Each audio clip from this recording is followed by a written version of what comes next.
Sup guys, Marcus here, and today I'm here to talk about my adventures with Superman. Season 1. Now believe it or not, I'm a huge Superman fan. I've seen all the Fleischer cartoons, I've loved the animated series from the 90s, I've even seen all 10 seasons of Smallville. But this last decade, Superman in media has been kinda dark and dour. A lot of evil Superman running around out there. So I was kind of all Supermaned out. But I heard good things about this show, and I saw the trailer for the second season and it looked pretty cool. So I decided to check it out. I binged it all in one day. This is what I'm talking about when it comes to Superman. This show has the humanity, the warmth, the humor, even the cheesiness. I really hope James Gunn took some notes from this show about how to update Superman, because this is it, man. So here are 5 things, in no particular order, that I liked about my adventures with Superman. Mild spoilers ahead.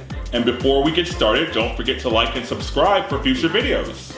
Number 1, the cast. Our 3 heroes are great. They're just really good kids trying to find their place in the world. So let's start with Clark. This show uses Jack Quaid's "aw shucks golly gee" typecasting to perfection. This Clark is instantly lovable, and his Superman is pretty good too.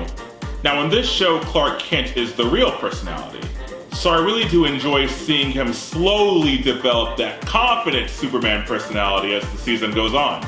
So there is enough dichotomy between the 2 alter egos, but you can tell that it is the same guy. Next up is Lois. I think this Lois Lane is in my top 3 favorite portrayals of this character. Now she's still the alpha go-getter that we all know and love, but she's not as snarky as most Lois Lanes are. So this Lois comes off more like a Haruhi Susamuya or a Kamina type. You can tell I'm old by how dated those anime shows are. Next up is Jimmy. Now at first Jimmy comes off kinda one note as the conspiracy theorist, but he's so full of self-confidence. And as the show goes on, you find out that he has a lot of emotional maturity too. Flamebird all the way. Pew! Number 2, the romance. Tomboy Lois and himbo Clark have amazing chemistry. In fact, I'd argue the first half of this show is kinda like an animated reboot of Lois and Clark from the 90s. There's a reason why this couple is so popular on TikTok. The sparks really are flying with them.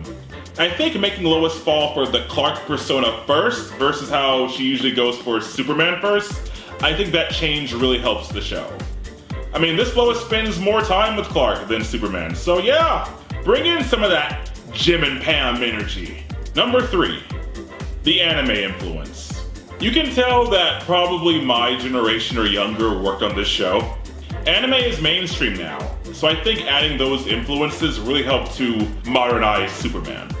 You could even argue this is kind of what a great Saiyaman show would look like. There's even references to other anime shows. Shows like Sailor Moon, Evangelion, Gurren Lagann, and of course, Dragon Ball. Which brings us to number 4, making Superman a shonen protagonist. It's funny how Goku started off aping Superman, and how Superman is aping Goku. Time really is a flat circle. Now this Superman is one of the weaker versions of the character. This guy can't take on Darkseid just yet, but with every great shonen hero, he goes up power levels. He even gets like a Super Saiyan level aura whenever he unlocks a new power or gets stronger.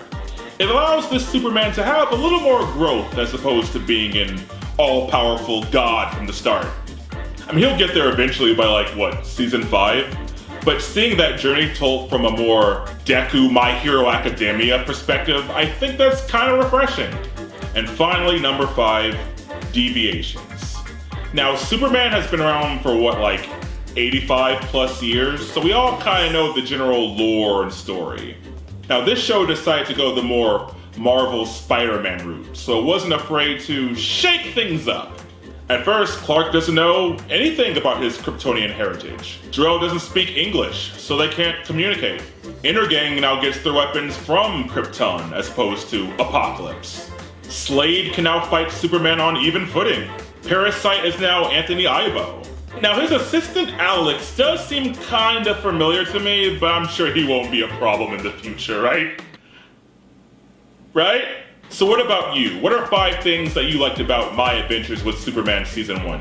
What are 5 things that you did not like about My Adventures with Superman Season 1? Let me know in the comments. And don't forget to like and subscribe. I'm definitely gonna do Season 2 of this show. So, till next time, stay frosty.